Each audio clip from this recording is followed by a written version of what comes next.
Salam guru penggerak, salam guru-guru hebat.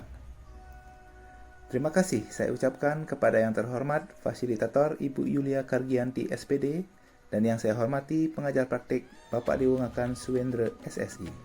Perkenalkan, nama saya IKD Edi Sukradiputra SPD, calon guru penggerak Angkatan 11 dari SMP Negeri 1 Gianyar, Kabupaten Gianyar, Bali.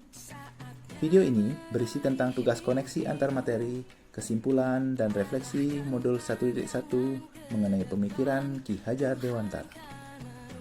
Ada 3 pertanyaan refleksi diri saya yang akan saya coba jawab. Adapun yang pertama, apa yang Anda percaya tentang murid dan pembelajaran di kelas sebelum Anda mempelajari modul 1.1?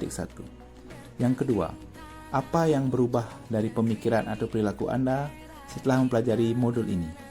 Yang ketiga, apa yang dapat segera Anda terapkan lebih baik agar kelas Anda mencerminkan pemikiran Ki Hajar Dewantara?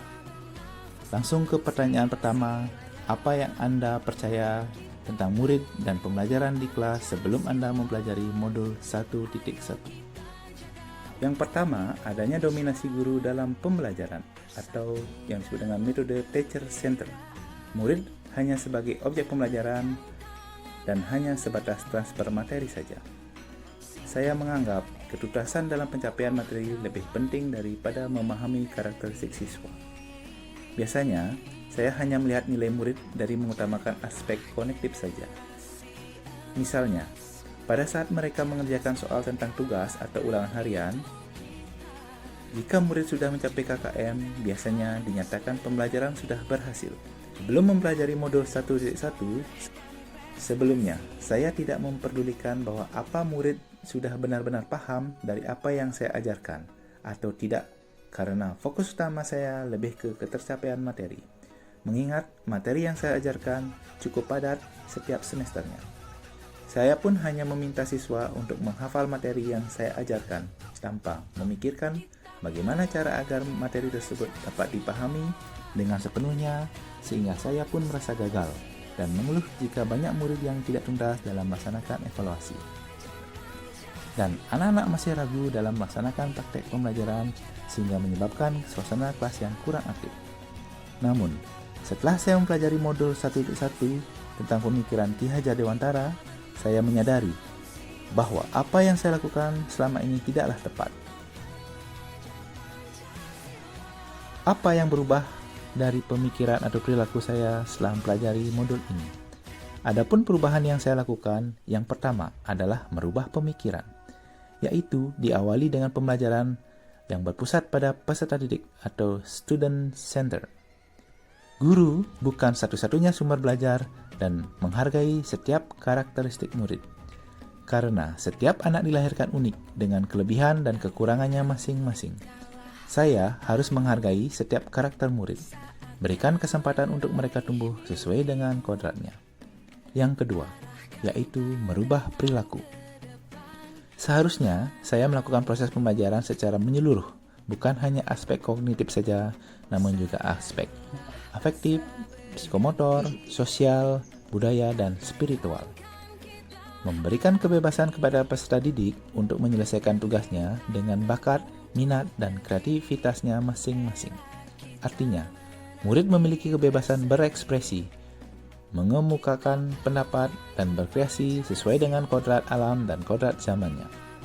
Mengemas pembelajaran dengan menarik dan inovatif. Di sini, murid bukan sebagai objek pembelajaran, tapi sebagai subjek pembelajaran. Dengan membahagiakan murid dengan metode dan model pembelajaran yang beragam dan menarik. Dan yang terakhir, lebih cermat melihat bakat, minat, maupun karakteristik dan potensi yang dimiliki anak. Dalam artian, guru menuntun sesuai dengan kodratnya.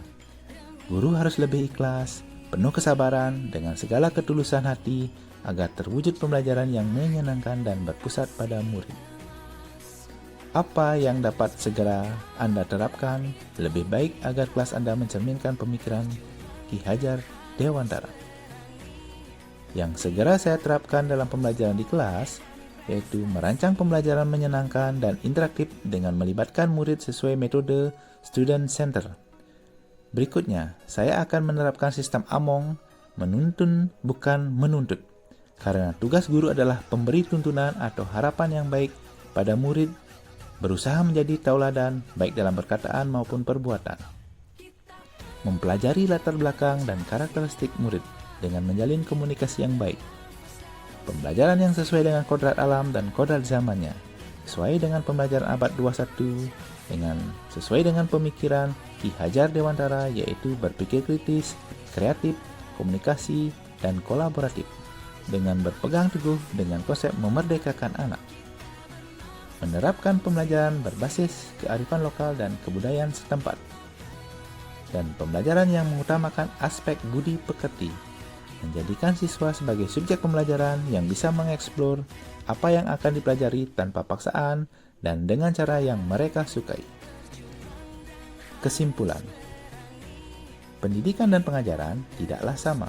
Pengajaran merupakan bagian dari pendidikan. Pengajaran menurut Ki Hajar Dewantara adalah pendidikan dalam memberi ilmu untuk kecakapan hidup anak secara lahir dan batin. Pendidikan pada hakikatnya adalah menuntun atau memberi tuntunan terhadap segala kodrat yang ada pada anak-anak agar mereka dapat mencapai keselamatan dan kebahagiaan yang setinggi-tingginya, baik sebagai manusia maupun sebagai anggota masyarakat. Pendidikan menciptakan ruang bagi murid untuk tumbuh secara utuh agar mampu memuliakan dirinya dan orang lain serta menjadi mandiri. Menuntun anak sesuai dengan minat dan bakatnya. Budi pekerti. Pendidikan bukan hanya ilmu akademis saja, namun perlu penanaman budi pekerti yang baik. Pendidikan sejatinya berhamba pada anak. Semoga video ini menginspirasi bagi Bapak Ibu guru pejuang pendidikan. Terima kasih.